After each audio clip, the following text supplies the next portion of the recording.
There is this postpartum depression that mothers go through. I mean, I've read that fathers also go through, but I don't know about others. I did go through. I was like, that some disaster has happened. We need to I need to get back on correcting things. So, and then I was also at that time I was also feeling very low on motivation and all. So I started going for morning jogs. Listening to motivational videos and audios and all of that.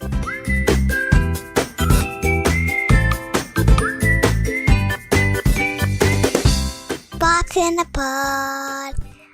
Pops in a pod. Hey, Peter Pop here. And Nadir Pop. Nadir, we're in week 2 of Father's Month, and we have quite an exciting guest lined up for this episode. Today's guest is Tuhin Paul, co-founder of Menstrupedia, a company he started along with his wife Aditi while they were at design school. They have released 2 comic books, Menstrupedia and Gullu. Last year, they were on the Indian edition of Shark Tank. Yeah, and to be honest, Menstrupedia is no ordinary comic book company, right? Because their comic books actually are about puberty in both boys and girls. Some of you who've been following us for a while would have remembered that we actually spoke about Gulu on World Book Day in our episode. Do check that one out if you haven't already. And a special shout out to an old guest of ours, Rajat Mittal, for introducing us to Tuhin.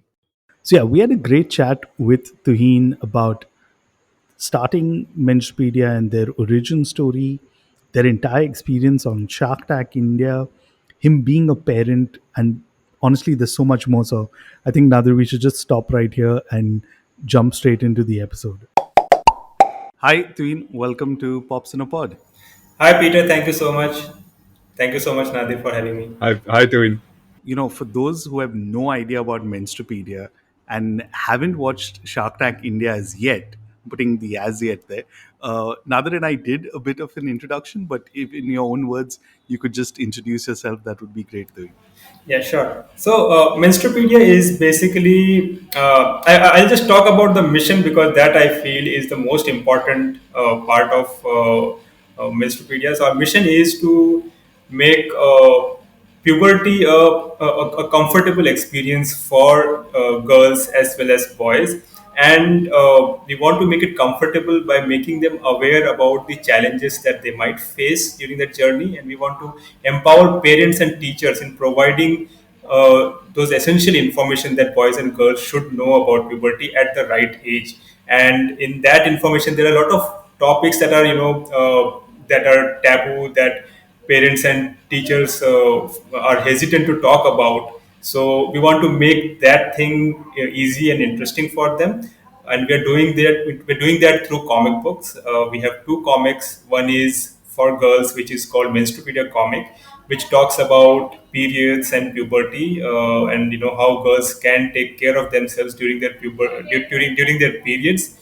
And we also have a book for boys which is called Gullu, which again talks about all the various challenges that boys are going to face during their puberty years, and all the topics that they want to find an answer to, but then they are too shy to ask anyone, or their parents and teachers who are just too uncomfortable to talk about it. So we cover all those things through comic books, which is a great medium which really appeals to kids and adolescents. Tuhin, it's very interesting to see the medium that you have chosen, right, to pass on this information, whether it's through your comic books, which is the main source material. You have Menstrupedia, you have Gulu, you already spoke about it in terms of the whole puberty aspect. What was that one reason that took you in this direction, right? I mean, if I'm not mistaken, you're doing this with your wife, so together as a couple, you all chose to walk on this path. What was going on in your collective minds that, okay, this is what is it that we need to do? This whole social change, the social entrepreneurship journey that we want to go on. What was that one trigger point that you all decided that yes, this is what we want to do? Right. So that's a very interesting question, Nadir, and it's the answer is going to be a bit long. I'll take you through that. Through the time when it actually gradually happened. It started at the time when, so I and my wife Aditi Gupta, so we both were batchmates at National Institute of Design in Ahmedabad, and we were pursuing post graduation in design. So there were a lot of projects that I and Aditi we would often collaborate on, and to a point where sometimes late in the evening, or even after the classes are over, I and Aditi would be the only ones left working on the projects, while others probably would spend time on something else. And over time we got closer to each other, and we had a romantic relationship. So and being her boyfriend, so what happened one day, every day we would be working on these projects and completing things. But one day what happened, Riti said that I'm not feeling well, and I wouldn't be able to work on the project today, so why don't you complete that part as well, my part as well. So I asked her, and also being her boyfriend, I asked her what's the matter. So she said, I'm not feeling well. So I inquired more, that is there something that I can do? What is it? So she said, I'm having stomach ache and all. Then, because she was also not telling me immediately that she was on her periods. Okay, and so I asked her more. So she said that it's actually I'm on my periods, because, and this was the first time that she talked to a guy about periods. And in fact, at her home, she has been told not to even talk about it openly to even her father or her brothers. She has two brothers, so not even to them. So she just, like, said that probably once I say this, he would just let me be and just get on with whatever the rest of the things. So I was like, and then I was like, what are periods? I know menstruation. I read about it a little bit in my biology class back in class seventh, eighth, I think. So I just went back, refreshed my knowledge about it. That, okay, what exactly happens? I didn't want to come across as a foolish guy with some preconceived notions and all. So I did like a as thorough research one can do in 2 3 days over the internet. So I did that. Learned about all the scientific things, biological things, why it happens, and some girls getting cramps and all.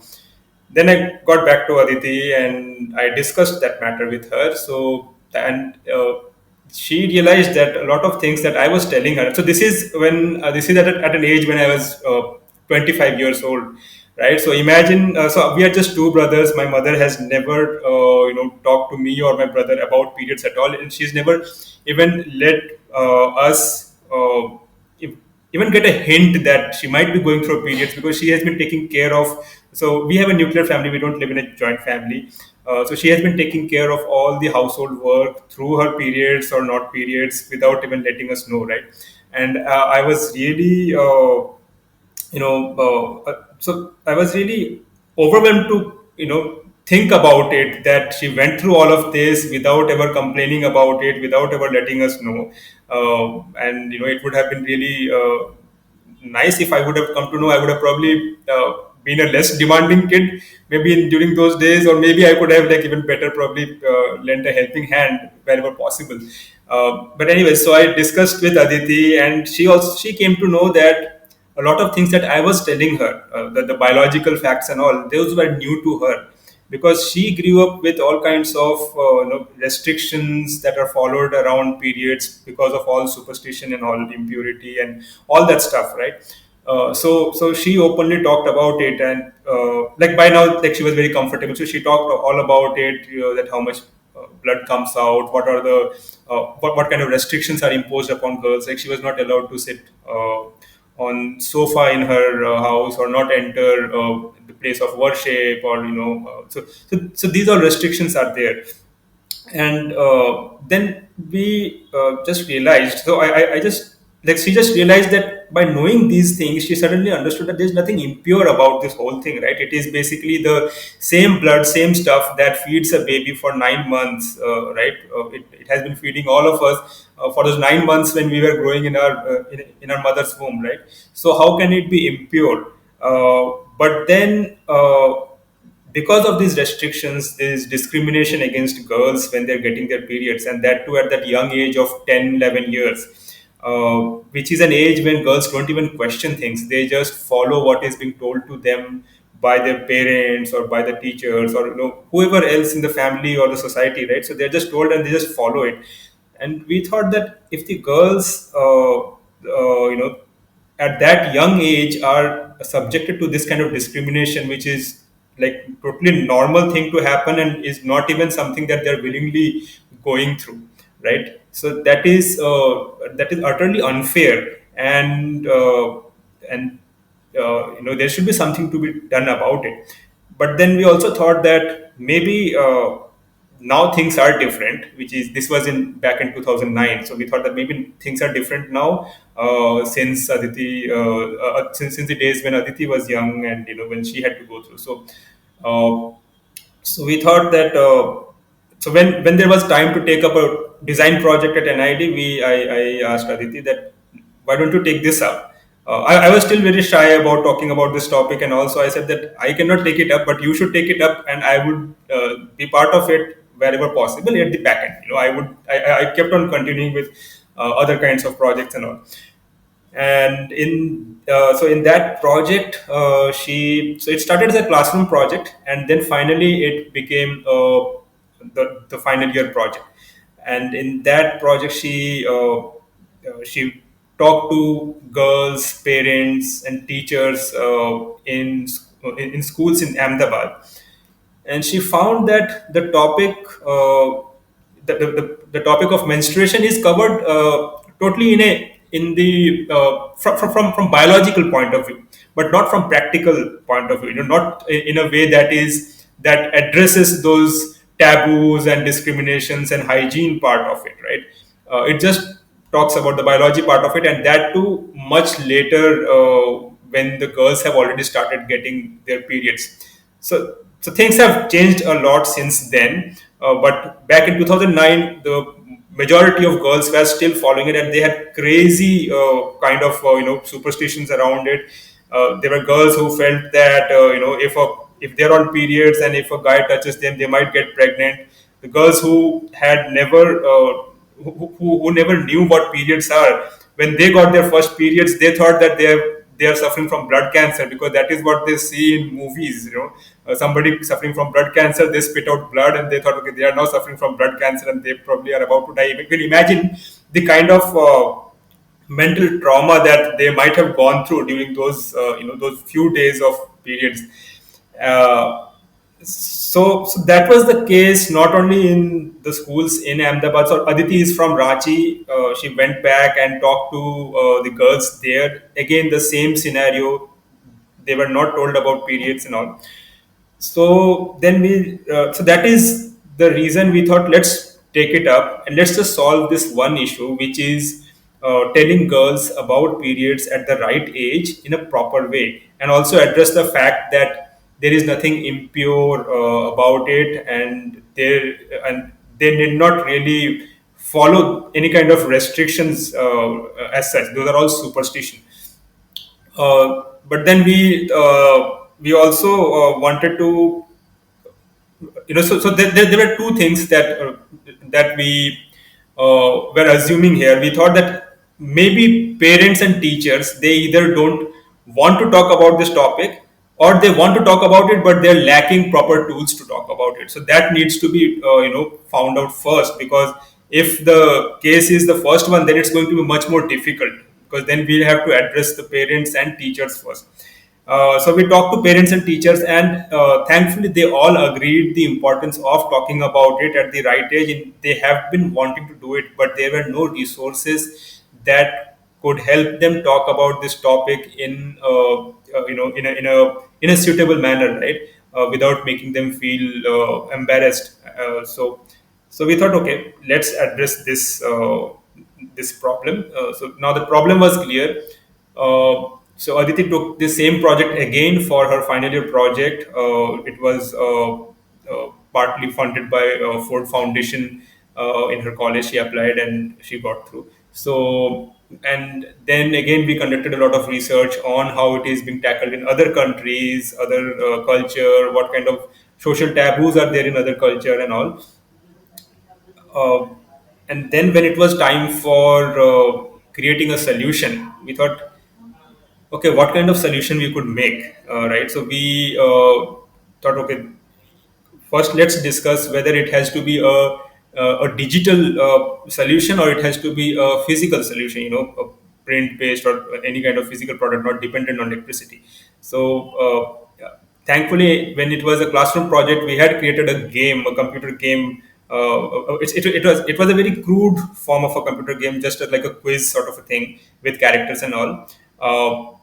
So we created it, and we when it was time to test it out, we went to government schools, and we realized that girls don't have access to computers there, right? And it never occurred to us that that could be a factor in creating the solution, right? We thought we have to make a very high tech But stuff. just to kind of add context to this, when you've kind of gone from one project to the second project, Aditi's got funding for it, and you all created the video game now.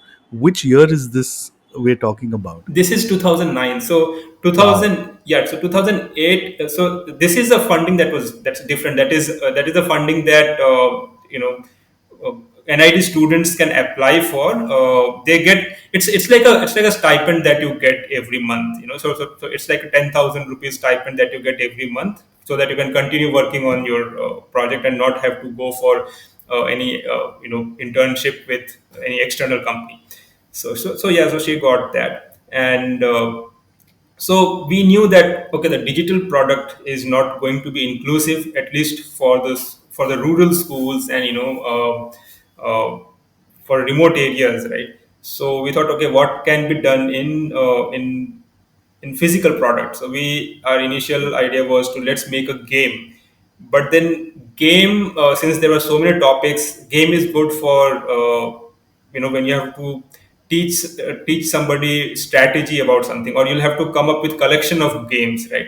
So it was becoming very complex to cover all the topics that are there, about periods. And also it was becoming so complex that uh, the player would require assistance from somebody to to first get them acquainted with the rules.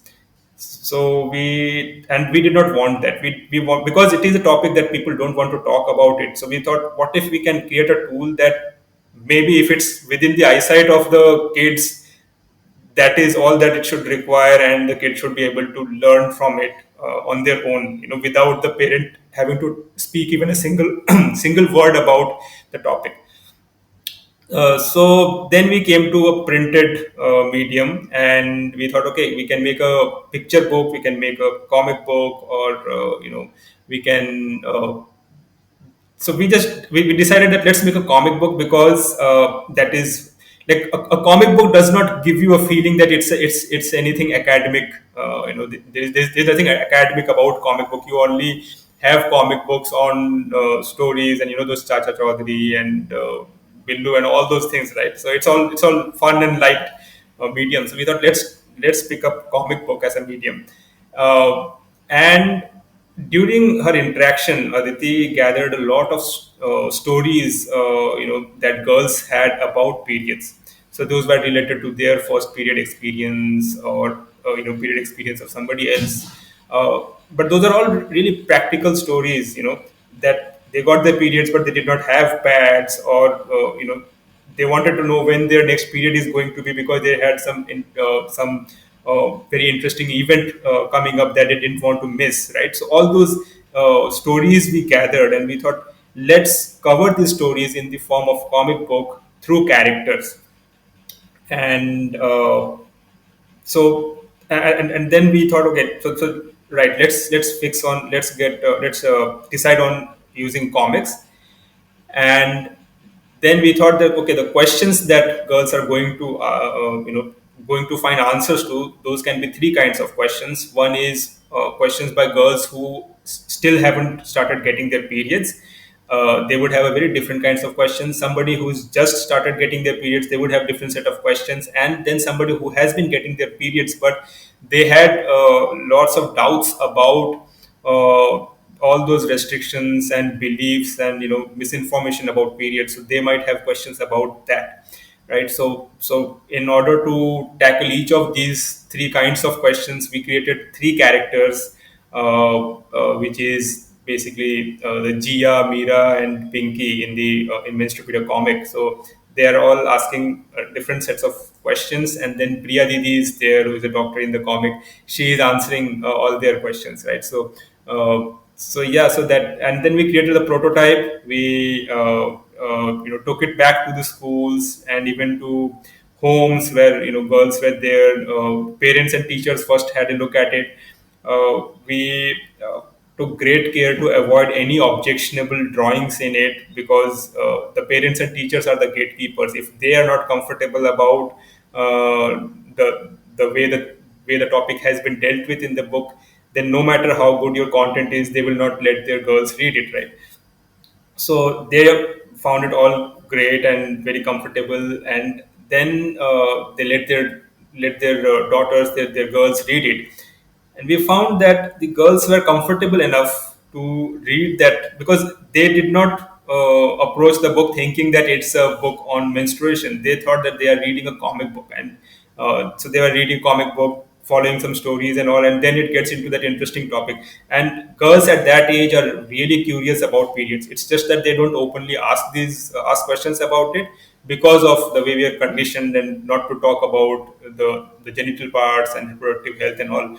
But they are curious about it. So the moment we start, the moment they see that okay, these topics are being discussed in the book, they go through it, and they go through it, they assimilated everything, and they learned that whole thing. And in fact, we took the booklet, it was not a booklet, it was like a big sort of pamphlet, and we took it to a tuition class also. So there were girls as well as boys, and so we gave it to the girls. The girls started reading, but then soon the boys also joined them, just to check what is it that these girls are getting to read. And they also took a copy, they also started reading, and we realized that okay, this is really working, because it is creating a space where the kids are learning about it without the grown-ups having to do anything. And the kids are also not feeling uncomfortable reading about it, right? So it was great. At that point, we did not have any business in mind. It was purely done with the perspective of coming up with a solution to a problem, or a design solution to a problem, and that is it. So NID was over. We all of our findings, everything went into a nice document, submitted to the college, and shelved. We joined jobs for and we worked in the industry for almost 2.5 years. And during that time, we thought, what we did, we should share with the world. So we just let me put up all the prototype artwork and everything in the soft form.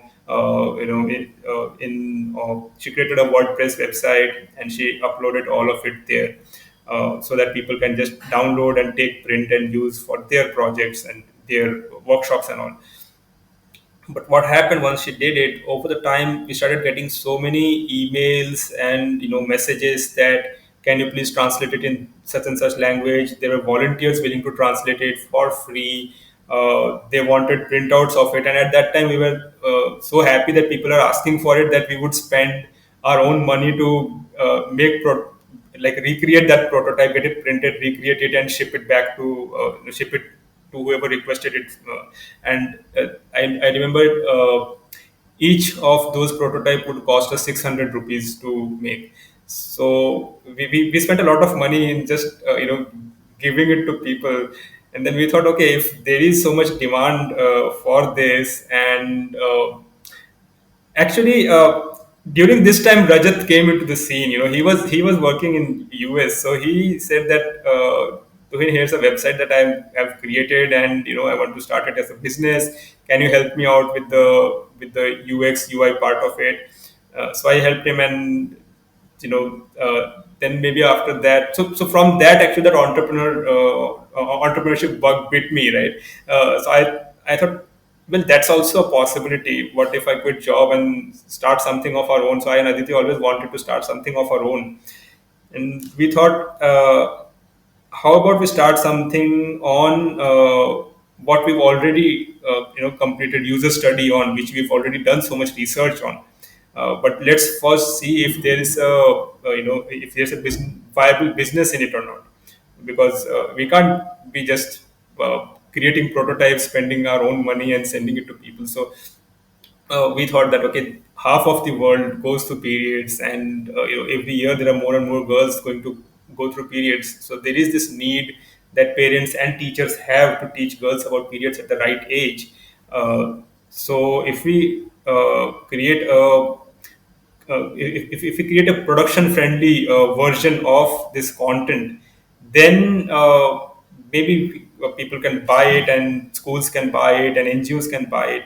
And because this is a topic that's not just in India, it's also in other countries, so people can probably buy licenses and print it in their countries locally. So it seems like a good business. Let's try it out. So we quit our job in 2012, and then we started working on it full time.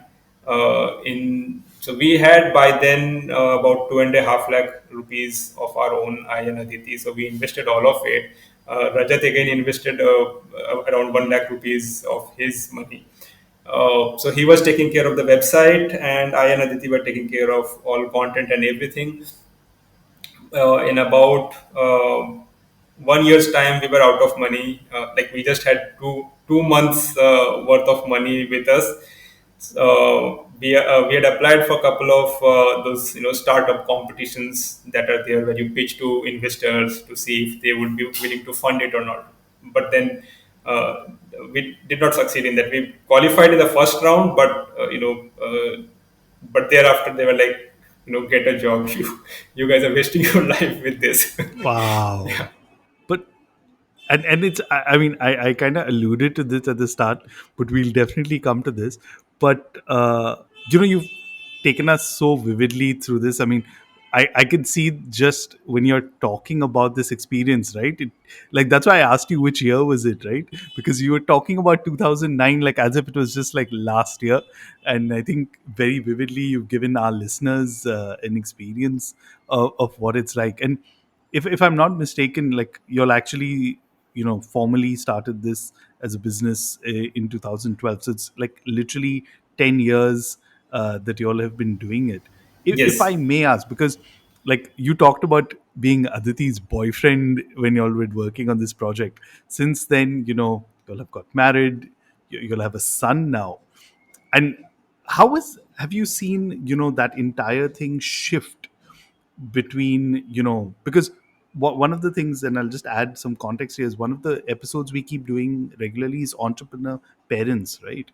And when you have a child and you're running a business, it's literally like you have two children in a certain sense. So if you could kind of with highlights kind of tell us what's that evolution of your relationship and being a parent kind of evolved along with the business. Right. So for a very long time, we did not feel ourselves capable of, handling the responsibilities of a parent. We thought that our hands are already full with the responsibility of Yeah. Menstrupedia, right? And Yeah. this itself is not picking up. We are not going to be having, we can't handle kids and all. So I mean, for a very long time, we did not feel that we are ready to, have a child. And it's only in 2018 when we had our first child. And in fact, even before that, uh, to really get the feel of what is it like to be a parent and to care for somebody, to raise somebody, we adopted a cat. And we like after we took care of that cat for about a year, we thought, okay, so we are able to take care of a cat. So I mean, we can take care of a human baby also. It shouldn't be a problem.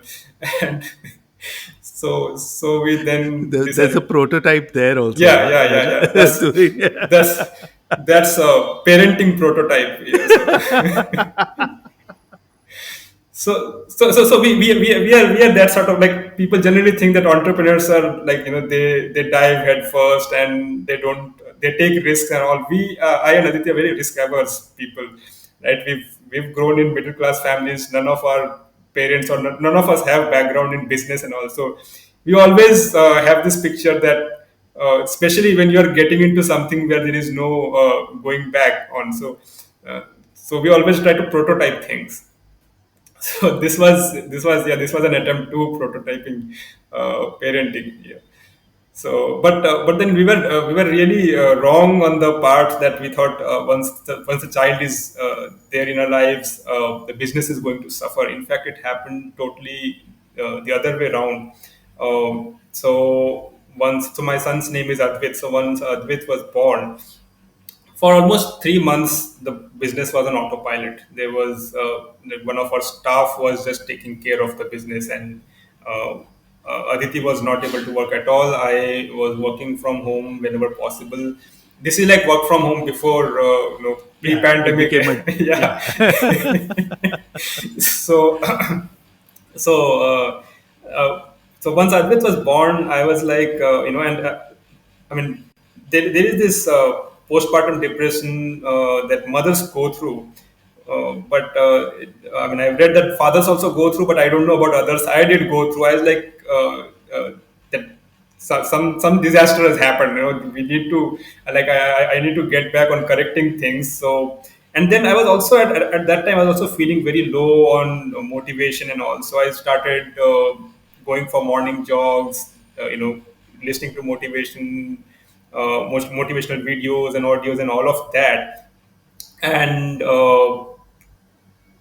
then slowly it came, that motivation came back. I started reading books, and in fact, after Advait was born, that is when I picked up the habit of reading books, because it was suddenly, uh, it would fill me up with hope, that okay, things will pick up from here. It is not that, that the future is dark, and there are, like, especially reading biographies of other entrepreneurs. I knew that okay, those people have even worse time than I, and and things would get better. It's just that you just need to be consistent, and you need to be putting in hard work, and you need to work smart. So, and with that consistency, with that discipline. So one thing that, the birth of my son brought in my life is discipline and commitment. Before that, we thought, this is not doing good, let's try something else. For some time, we even sold jewelries on Instagram, as a side business to earn some more money.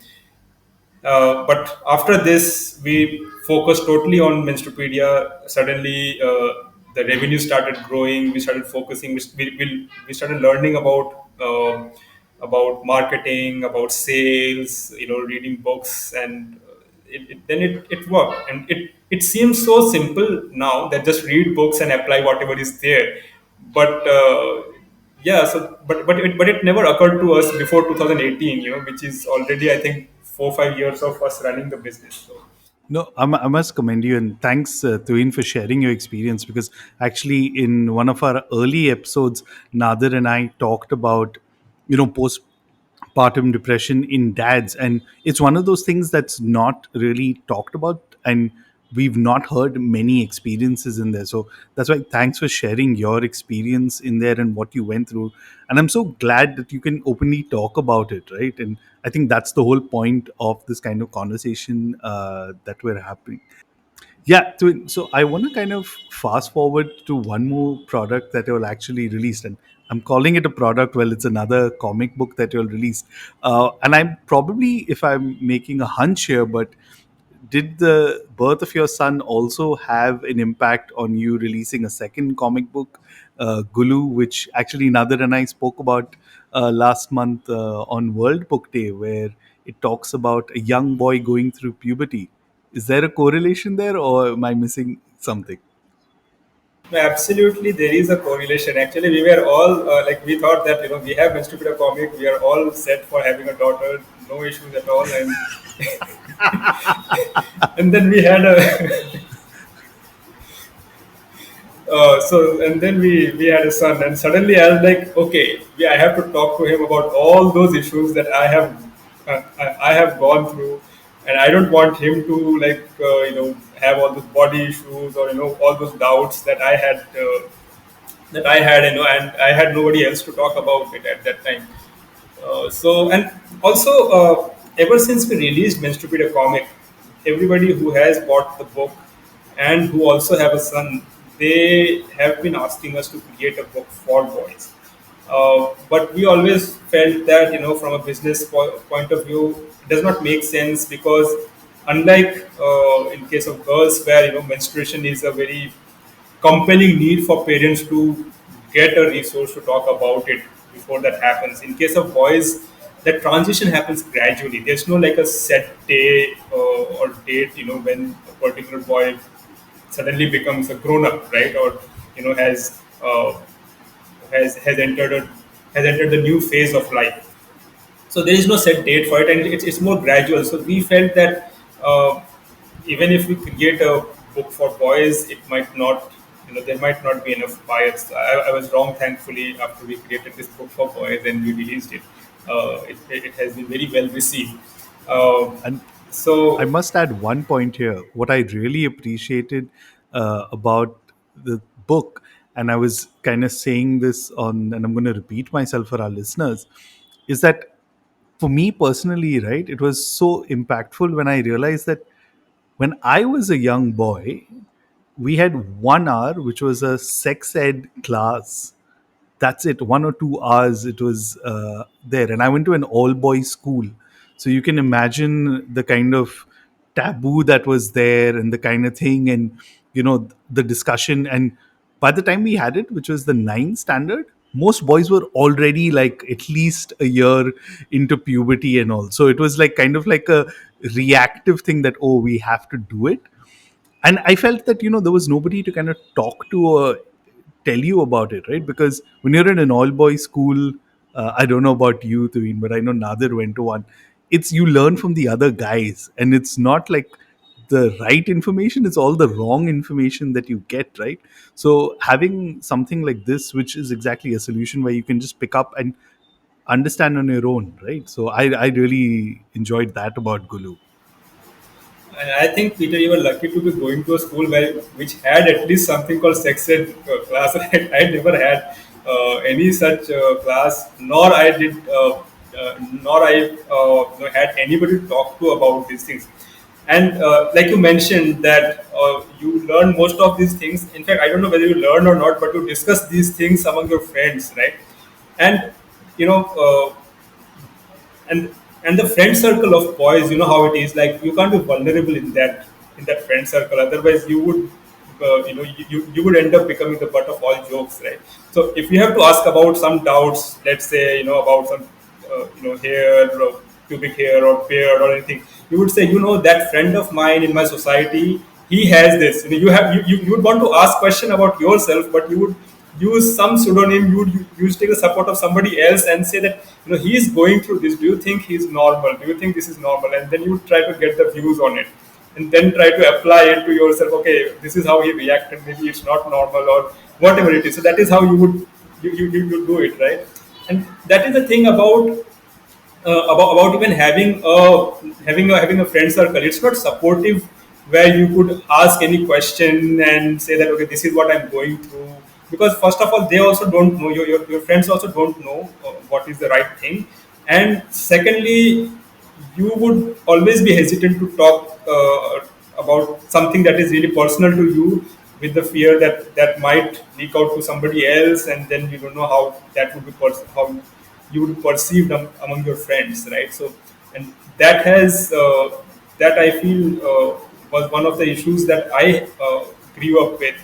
uh, and there is this phase in while growing up where so during puberty, the body parts, they do not grow in proportion. They, first the limbs grow and then the body picks up, and also there's a time when you almost look like a spider with very long hands and legs, right? And yeah, so You just described my childhood in this one word. I think all our childhoods, because when I see my nephews and nieces, and the first thing I notice are like the limbs, right? And like that's odd. Like Did I go through that? I'm not sure. Like, that's the first thing you notice. Like, oh my god, look at those arms. They're massive. They're long. They go all the way to Yeah, the yeah. So knees. Like, is that and then normal? you are watching all But yeah, these now I think we films have of clarity Salman on that. Khan and Shah And Rukh now Khan, that you and they have mention it. those little perfect bodies, Hrithik Roshan and all, and you're like, I'm never going to be growing up like that. Like, forget even about them. I'm not even going to be growing up like the regular guy that you see across the street, right? With those proportional hands and legs. What yeah, so what you don't know is that your rest of the body is going to catch up after some time. By the time you are say 19, 20, you would have that proportion that a grown up has, right? And if something like that is known to boys, they would not suffer from low self-esteem. And in fact, there is researchers have conducted a research. There's a very well-known research where they were trying to find out how the self-esteem varies with age over one's lifespan, and they found that for girls as well as boys, the moment they enter puberty, which is around the age of 10, 11 years, their self-esteem begins dropping, and it keeps on dropping until they are 18 to say 21 years old, which is when the puberty stops, right? And that thing happens not just in a particular country or not just in a particular race. It happens across the world. Maybe it does not happen with everybody, but it is a general phenomenon which happens with most people. And if you are suffering from low self-esteem, that's going to really hamper your growth, especially during those formative years, right, where you have pressure about studies. You have your board exams coming up, then you have this crush, and you have to deal with rejections and all those things, right? And you are then on top of that, you have these body issues. So you suddenly feel that ambition is lost, right? You feel that what is the point of studying or scoring marks or doing well in life, when I have when I can't when I can't even have a good looking body, and something that I can feel happy I about. want to take a pause here for all the dads or going to be dads or even the single men listening to this, because I think at this point everyone's just realizing that, wow, he also went through this. You also went through this. It's that realization, right? Because it's a lonely process if you think about it, right? That growing up in those few years, all these thoughts that you're talking about, we can only talk about them much later, right? When you're going through it, you think it's only happening to me. I'm only like this, right? No one ever thinks that someone else is there, and it's not cool to talk about also. So yeah, I just wanted to take a moment for that. And also, I think with boys, what happens is that there is some form of shame attached to it. Like with women, they will talk about it. There's a sense of like a community. But with boys, and when they're growing and when puberty hits you, it's just very stupid, right? Like they'll behave stupid in a very weird way. I think I was one of them. I did go through that phase, and suddenly changes and this whole tingling feeling. But you'll never see boys getting together and say, "Hey, do you feel different? Do you feel, are you going through something? Should we talk about it?" You'll see women do that a lot. You see young girls growing up do that a lot. They come together in a clique and they chat. But boys are just making fun of stuff. Suddenly they're like, raging hormones, and they want to do whatever the hell that you want. And which is very interesting, because you are kind of picking on that, which is in Menstrupedia. It's very clearly shown that these three girls with an elderly, a slightly more older influence, and kind of sort of walking through the whole thing. But you never see like guys getting together and like, hey, let's talk about our issues, our bodily issues, or whatever. But here's a hunch I have, and I want to like confirm it from you if you've noticed it, and maybe Nadir, you can also chime in. Is what we're talking about in terms of what boys or men go through puberty just kind of extends when we become dads, right? It doesn't. The only thing changes is the situation. Dealing with the situation remains the same. I mean, uh, if you ever do this idea, please give us credit in the thanks. But maybe it's time for a handbook, a comic book for dads, right? Because there isn't one, and unfortunately there isn't one, right? What's your thoughts, So Tuhin? there is this expectations from boys as well as men to be, to be the to be that pillar that takes care of everything, and which I think is a very sort of a wrong notion to have. First of all, it creates a lot of pressure for boys and men, but it also takes the credit away from women and girls who actually take up a lot of responsibility in building the society. Who, in fact, I might even say that they take up much more, much bigger role in building the society without taking credit from it. They are not given their due credits, right? So I think that kind of notion of that boys and men, they should be able to take care of things on their own and not really complain about issues. That shouldn't be there, first of all. And yeah, and I mean, as a father, one need not like repeat the same thing, with their sons or daughters. That and at least if one has gone through all those challenges during their puberties, they can probably make that journey easier for their kids. So that and in fact, that was also our goal with these books, that with just by making these books available to their kids, their work would be done. They would not have to construct or structure their thoughts and put it in the right way and worry about that. So yeah. So as a father, Tuhin, you are also a first time dad. You are also a young dad. You've been in this uh, entire space of content, right? And content for all the right reasons, whether it's Menstrupedia, talks of puberty. But today, as a father, I'm sure you have so much experience to pass on to your son. When he's growing up, he's almost 4 years old, and which reminds me, and it takes me back to that one incident that you very publicly wrote about when you were 16 years old. And it was a very heartfelt moment when I read it. I was, I still get goosebumps when I talk about it, honestly speaking. That's an experience as a dad, as a young boy then and today as a dad. I'm sure you will inculcate those that sense of responsibility in your own son.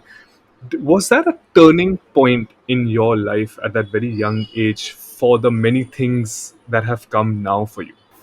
That incident, you're talking about the Delhi incident, right?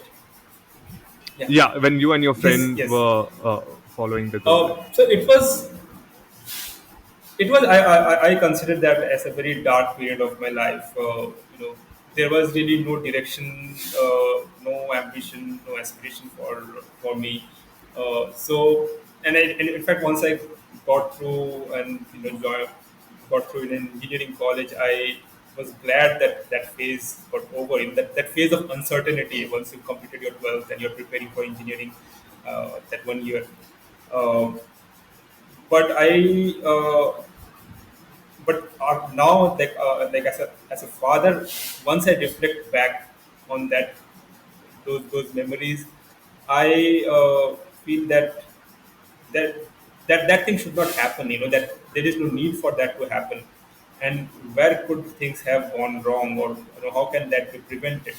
So and that is why I felt that it is very much needed to have a book for boys, which does not just talk about bodily issues. It also, like a very important part of Gullu, the book, uh, is sensitizing boys towards girls.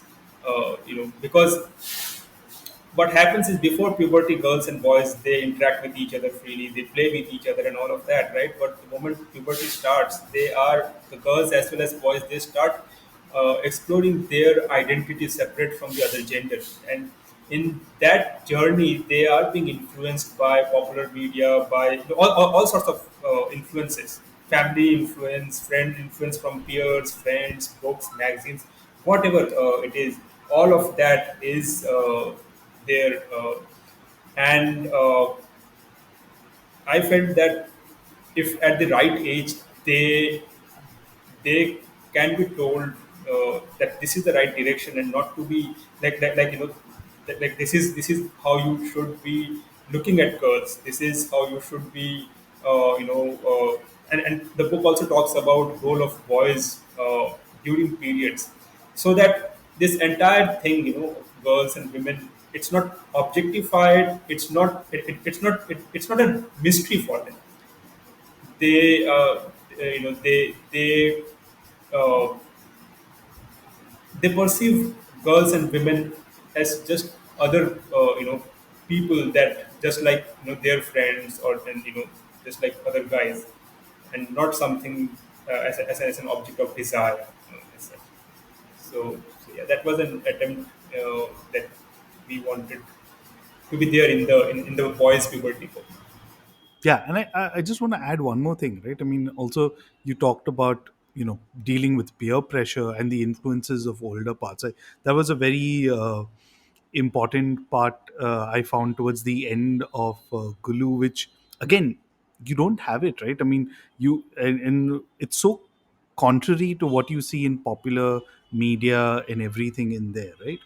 So here's a question that we're asking all our guests that we're featuring this month, Tuhin, and I definitely want to get your views on it. Is one common thing we've realized in all the dads that we've got this month is they are involved dads, right? And you've definitely noticed in your experience that when there's an involved dad, there's also a bit of you know what's going on, like you'll notice that face or something. So my here comes the question, and I want your response to it being, what's the one thing you would like to say to those who see you being involved and wonder, why is that dad doing that? Yeah, absolutely. It makes sense, and you're absolutely right there. Especially when it comes to attending to child, or uh, to to probably be a part of the grooming of the child, or it's mostly the mothers who are involved in that. And whenever there's a guy who gets involved in parenting. He's seen like there's a lot of credit given to that guy, right? But that should not be. In fact, we should question the practice of why just mothers are responsible for raising the child, and why are dads equally a part of it, right? And I think as a child, when you're growing up, it's not that you pick up you pick up one parent over the other, right? The child learns from both the parents, and they look up to both the parents uh, for for whatever different things that they're going to learn from them.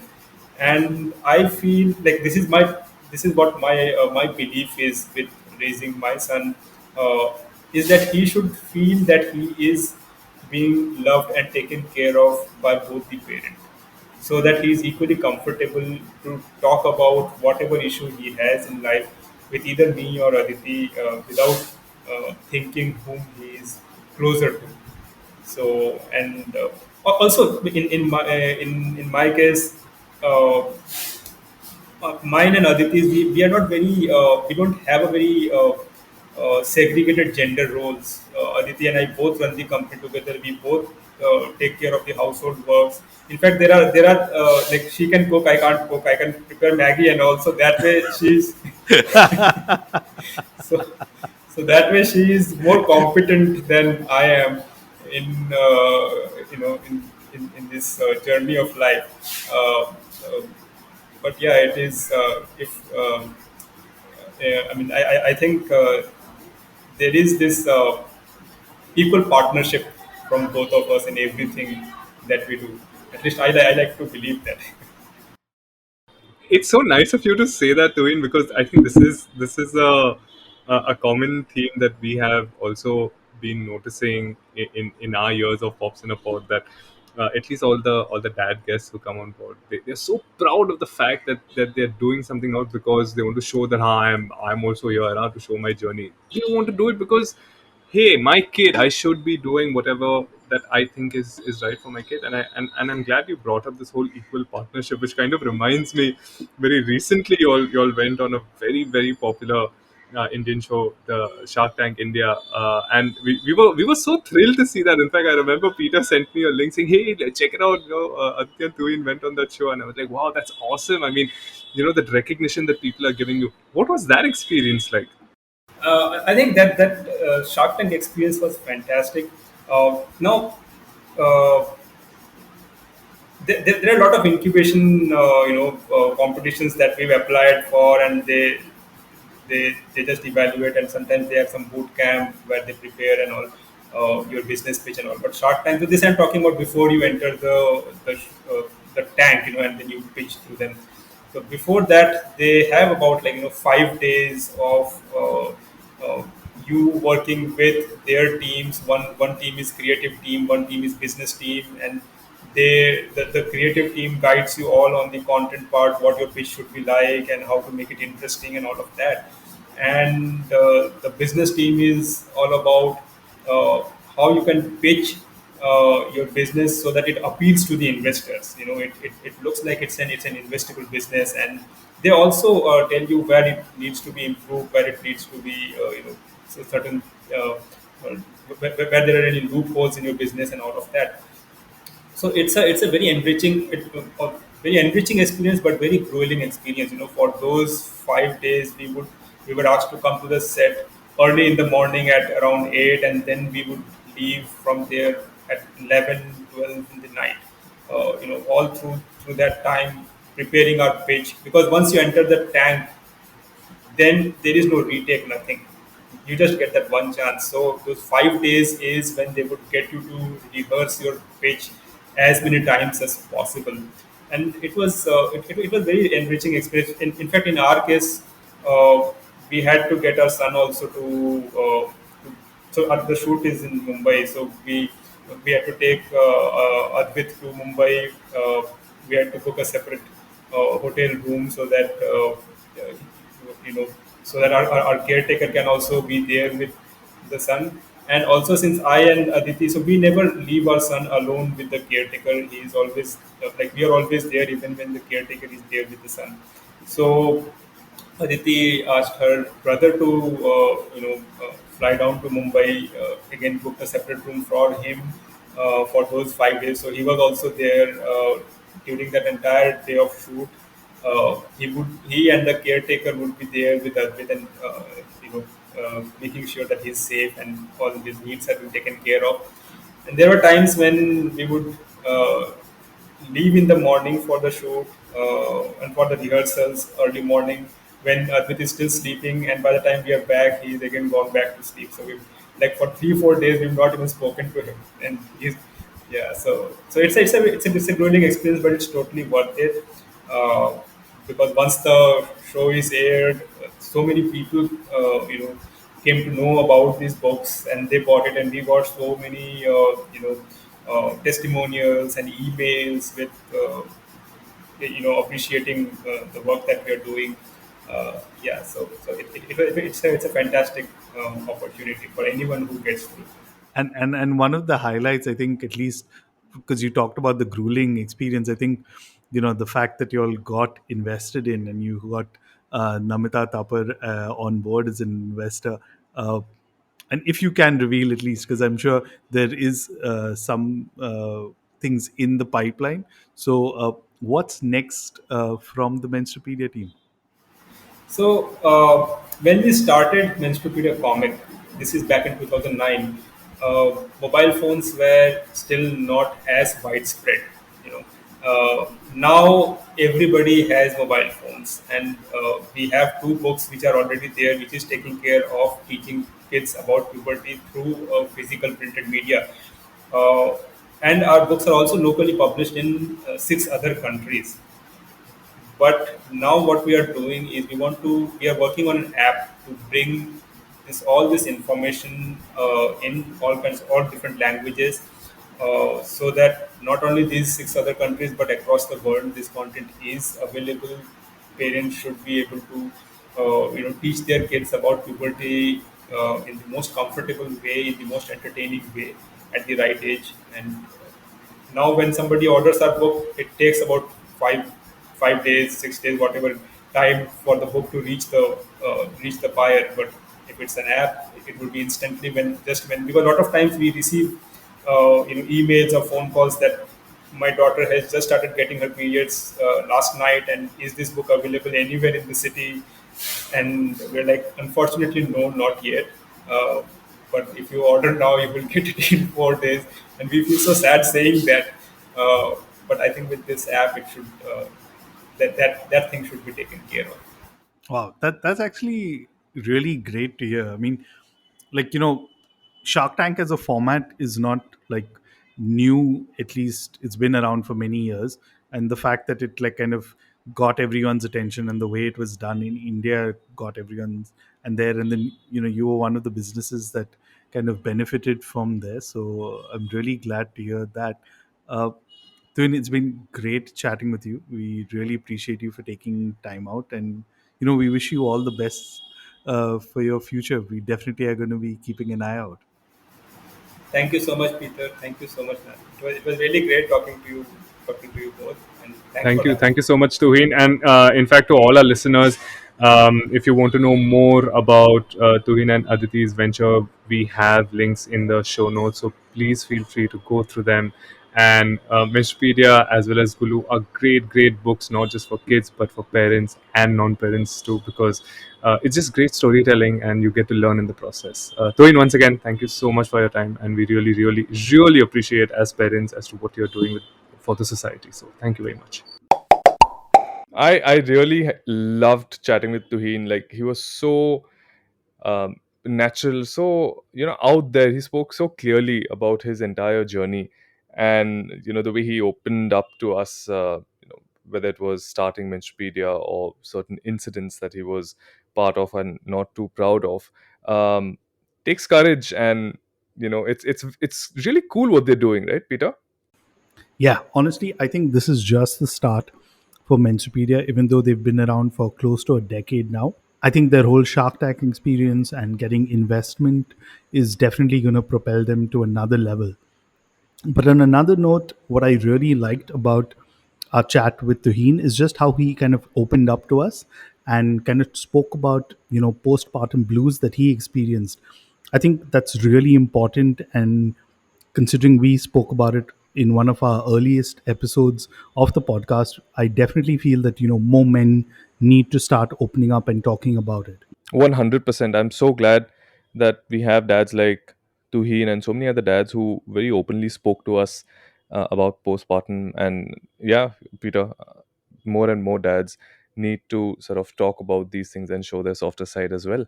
There's a story in every parenting journey, I'm sure. For those of you who are hearing about Menstrupedia for the first time, like I said earlier, there's a lot going to be happening from them. I'm personally very excited to see what they're going to do next, and I'm sure this is not the last you've heard of them on Pops in a Pod. So definitely stay tuned. Well, that was us today. And as usual, please write to us on popsinapod@gmail.com if you have a suggestion, you have feedback, or you have a great story, or you want to introduce us to a good guest. You can also, of course, search for Pops in a Pod on Facebook and Instagram, and we are right there. We put up some fun stuff sometimes, but usually updates of our episodes. So, yeah, go ahead and follow us. But until next week, see you guys. Thank you for tuning in to Pops in a Pod.